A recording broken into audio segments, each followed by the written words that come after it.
हर दिन एक नया वीडियो देखने के लिए सब्सक्राइब करें और नोटिफिकेशन के लिए बेल आइकन दबाएं। दोस्तों आप देख रहे हैं सर टेलीकॉम आपका चैनल। दोस्तों आज से सेक्शन में मैं आपको बताऊंगा कि अगर आपके मोबाइल फोन की बैटरी हो गई है ड्रेन, बहुत जल्दी ड्रेन हो रही है, मतलब बहुत जल्दी डिस्चार्ज हो रही है, तो क्या आपको करना चाहिए, क्या सोल्यूशंस आपको मैं कर सकते हैं जिससे वो आपकी बैटरी हो जाए ठीक, और क्या आप वो सोल्यूशन कर सकते हैं जिनसे जो मेरे दोस्त हैं जिनकी बैटरी अभी डिस्चार्ज नहीं हुई है पर वो डिस्चार्ज हो सकती है। दोस्तों मोबाइल फोन हमारे जीवन का एक अहम हिस्सा बन गया है। मतलब हम बात करें सुबह से लेकर रात तक, हम हमारे हाथ में कुछ हो ना हो पर मोबाइल फोन जरूर होता है। तो अगर उसको आपको पूरा चलाना है, उसका पूरा यूज करना है, तो उसकी बैटरी को फुल रहना या उसकी बैटरी को आपको यूजेबल होना बहुत ज्यादा जरूरी होता है। तो दोस्तों आज जो मैं आपको बताऊंगा वो सबसे पहले मैं ये बताऊंगा कि क्या कारण होते हैं जिनके कारण बैटरी बहुत जल्दी डिस्चार्ज हो जाती है, या क्या कारण होते हैं जिनके कारण जो नए यूजर्स होते हैं जिनके नया फोन होता है या नई बैटरी होती है और उनको सर्विस सेंटर जाना पड़ता है या फिर उनको किसी टेक्नीशियन रिपेयर के पास जाना पड़ता है। और दोस्तों जो टेक्नीशियन भाई हैं हमारे, तो उनको भी अपने कस्टमर को बताना आना चाहिए कि वो अपनी बैटरी को कैसे अच्छा रख सके।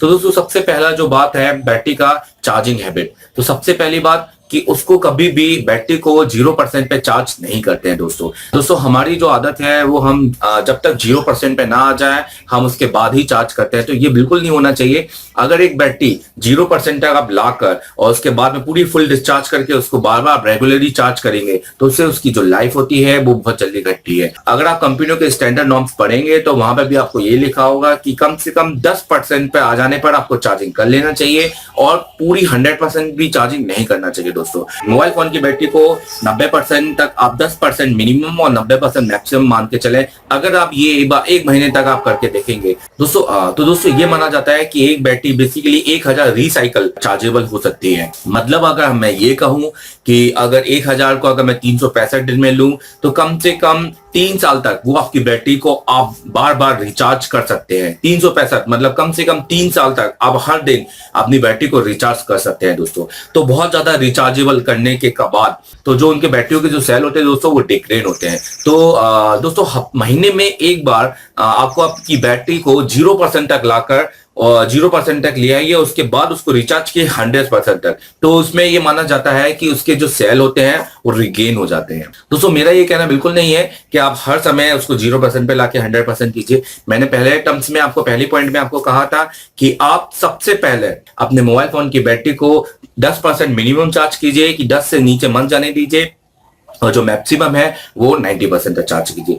जो दूसरा टर्म्स मैंने आपको बताया कि आप महीने में एक बार उसको 0% तक लाइए और फिर 100% तक चार्ज कीजिए, क्योंकि इसके जो सेल होते हैं वो रिगेन हो जाते हैं, क्योंकि आपकी बैटरी की जो लाइफ साइकिल होती है वो काफी अच्छी होती है।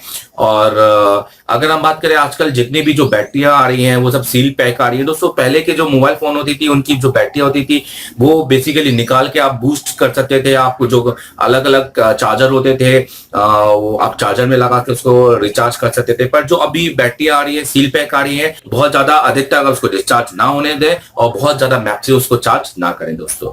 और तीसरा मैं इसमें आपको एक बताऊंगा, एक मिथ दोस्तों ये चल रही है कि रात भर ओवर चार्जिंग, जैसे कि अगर मान लीजिए कि अगर आप पूरी रात भर अपना मोबाइल चार्ज करते हैं और अगले दिन आप ये सोचते हैं यार मैंने ओवर चार्ज कर लिया, हो सकता है कुछ फॉल्ट हो जाए या हो सकता है इस वजह से आपकी बैटरी खराब हो जाए। तो दोस्तों ये जो होता था ये पहले के फोनों में होता था, जो मतलब ओल्ड फोनों में, जब बात करूं नोकिया के फोनों में और जो पुराने जो कीपैड वाले मोबाइलों में चाइनीज फोनों में होता था। आज जो फोन आ गए हैं, जो स्मार्टफोन आए हैं, उसमें बेसिकली जो प्रोटेक्शन सर्किट लगाया गया है बैटरियों को लेकर, तो वो क्या करता है दोस्तों कि 100% हो जाने के बाद में चार्जिंग के सप्लाइयों को ब्रेक कर देता है। मतलब वो चार्जिंग की सप्लाइयां मेनली सर्किट पे जाने ही नहीं देता है, तो जिससे आपका सर्किट बचा रहता है और वो लॉन्ग ओवर चार्जिंग से आपका सर्किट बिल्कुल सुरक्षित हो जाता है दोस्तों। तो ये नए फोनों में जो सर्किट आए हैं ये सिर्फ उन्हीं में वर्क करता है, पुराने फोनों में ये वर्क नहीं करता है। और जो चौथी आपको मैं बात बताऊंगा वो ये है दोस्तों कि आप अगर चार्जर यूज करते हैं तो आप ओरिजिनल चार्जर से यूज करें। दोस्तों क्या होता है कि कभी कभी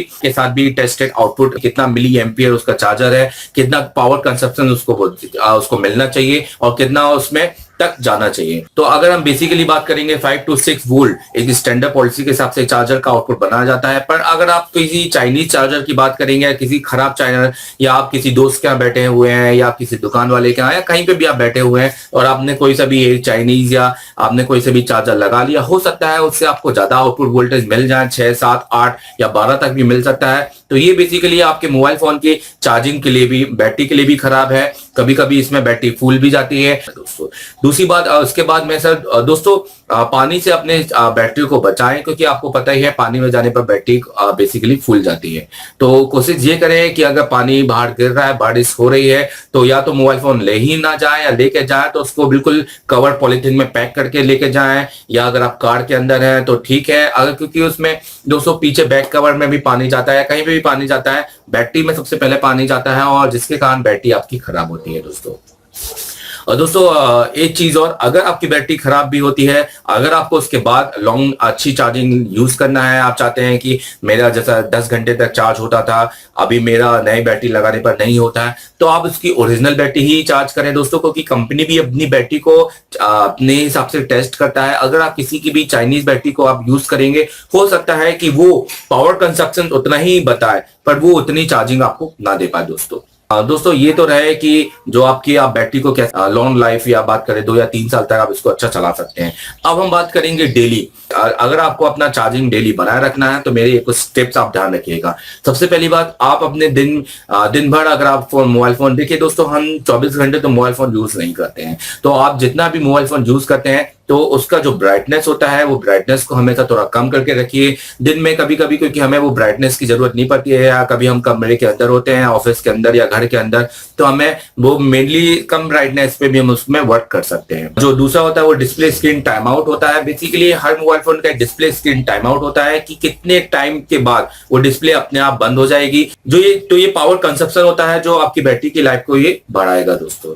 तीसरा होता है दोस्तों, अगर आप वाईफाई अगर आप ब्लूटूथ यूज करते हैं या वाईफाई यूज करते हैं या जीपीएस, तो आप जब यूज करना है तभी यूज करें, और अननेसेसरी उसको दिन भर अननेसेसरी उसको एनेबल ना करें, क्योंकि वो आपकी मोबाइल फोन की बैटरी का पावर कंजप्शन लगातार लेता रहेगा दोस्तों। चौथा ये है कि दोस्तों कोई भी एप्लीकेशन को बैकग्राउंड में चलने ना दें, क्योंकि कोई भी एप्लीकेशन अगर बैकग्राउंड में चले, मान लीजिए आपने 4-5 एप्लीकेशन खोल ली है, आपने ऐप्स, आपने कैमरा भी खोल लिया है, फेसबुक भी खोल लिया है, और आपने बिना उसको स्वैप किए हुए, मतलब बिना उसको हटाए हुए, बंद किए हुए मोबाइल फोन आपने टर्न ऑफ करके अपनी जेब में रख लिया है, तो वो जो भी एप्स है वो बैकग्राउंड में चल रहे हैं और वो आपकी बैटरी को, तो वो पूरे के पूरे जो एप्स है वो बकायदा आपकी बैटरी को डिस्चार्ज करने में जुटे हुए हैं दोस्तों।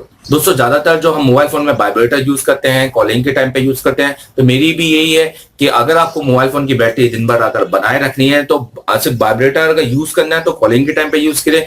तो उसको जब टच करते हैं तो भी वाइब्रेटर उसका वर्क करता है, नोटिफिकेशन में वाइब्रेटर आता है। तो ये अगर आप इस वाइब्रेटर को, इसकी सेटिंग को थोड़ा कहीं जाके आप इसको कम कर देंगे तो इससे भी आप अपनी बैटरी को बहुत हद तक सेव कर पाएंगे दोस्तों। इसके अगला जो मैं आपको टिप्स देना चाहता हूं वो है पावर सेविंग मोड।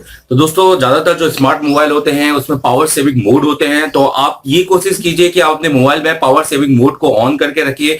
उससे होगा क्या दोस्तों कि कभी भी अगर आप 20%, अगर आपने उसको लास्ट 20% पे उसको चेक किया हुआ है या उसको सेट किया हुआ है, तो 20% पर आने पर वो आपको बता देगा कि आप 20% पे आ गए हैं। उसके बाद में वो जहां जहां पावर दे रहा है अतिरिक्त ब्राइटनेस या वो सारी चीजें उसको वो कम कर देगा और आपके मोबाइल फोन को चार्जिंग को थोड़ा बनाए रखेगा दोस्तों। और इसके बाद में आप अगर पावर सेविंग मोड दोस्तों ऑन हो जाता है अगर आपके मोबाइल फोन का, तो इसका मतलब ये है कि आपके मोबाइल फोन को आपको चार्ज कर लेना चाहिए दोस्तों। इसके बाद जो भी एसेंशियल्स जो नोटिफिकेशंस होते हैं, जो बेसिकली जो फेसबुक या व्हाट्सएप के अलावा भी जो नोटिफिकेशंस आते रहते हैं, अगर वो आपके यूज में नहीं आते तो उनको डिसेबल कर देना चाहिए, क्योंकि वो भी आपके पावर का कंजप्शन बराबर करते रहते हैं दोस्तों। तो इन सब अगर ये टिप्स आप आजमाएंगे या यूज करेंगे तो कहीं ना कहीं आप अपनी बैटरी को और अपनी पावर को सेव कर पाएंगे। तो आशा करता हूं इस वीडियो में आपको काफी कुछ समझ में आया होगा और आपने काफी कुछ टिप्स मेरे से लिए होंगे दोस्तों। अगर आपको कुछ भी पूछना है तो आप कमेंट्स पे कीजिए, कमेंट्स पे लिखिए। यूट्यूब के नीचे जो कमेंट्स होते हैं दोस्तों आप वहां पे मैसेज कर सकते हैं, अपने सवाल पूछ सकते हैं, मैं आपको सारे आंसर वहां पे दूंगा। और जिनको भी अगर कुछ भी रिलेटिव अगर पूछना है किसी के बारे में, अगर मेरे कोर्स इंस्टीट्यूट या किसी के बारे में, तो वहां पूछ सकते हैं दोस्तों। मैं आज भी आपको बता रहा हूं, हमारा कोई भी ऐसा ग्रुप नहीं चल रहा है, तो कोई भी ग्रुप के लिए मैसेज ना करें दोस्तों। और दोस्तों कोई भी अगर डायरेक्टली मुझे कॉल करता है, क्योंकि मैंने नंबर यहाँ लिखा हुआ है, ये बेसिकली मैंने कॉल फॉर एडमिशन, अगर आपको एडमिशन लेना है तो आप कॉल कर सकते हैं। बट अगर आप सिर्फ सोल्यूशन मांगने के लिए कॉल कर रहे हैं दोस्तों, तो मेरी यही राय है कि आप कॉल ना करें। तो आप इस कमेंट्स के बिलो जो भी कमेंट्स होता है वहां पे आपने कमेंट्स लिखे हैं, या जो भी आपको पूछना है वहां पर आपको सारे सवाल के जवाब मिल जाएंगे दोस्तों। तो जुड़े रहें चैनल से और मिलते हैं किसी नए वीडियो पे। Thank you very much. हमारे ऐप्स डाउनलोड करने के लिए आप गूगल प्ले स्टोर में जाकर सर्च बार में एशिया टेलीकॉम सर्च करें, एशिया टेलीकॉम लिखें, और एशिया टेलीकॉम लिखने के बाद आपको हमारे मोबाइल रिपेयरिंग ऐप्स, जिसमें सॉफ्टवेयर और हार्डवेयर और भी काफ़ी ऐप्स हैं, जिसमें मोबाइल रिपेयरिंग वीडियो और mobile repairing tools, mobile repairing software और मोबाइल रिपेयरिंग हार्डवेयर के काफ़ी ऐप्स आपको मिल जाएंगे। इन ऐप्स को अपने मोबाइल में इंस्टॉल करके लाभ उठाएं। An ISO 9001 and 2008 certified institute. Asia Telecom. Advanced Mobile Repairing Institute. Call for admission 9644139972. Download mobile free repairing Android apps. Link in description.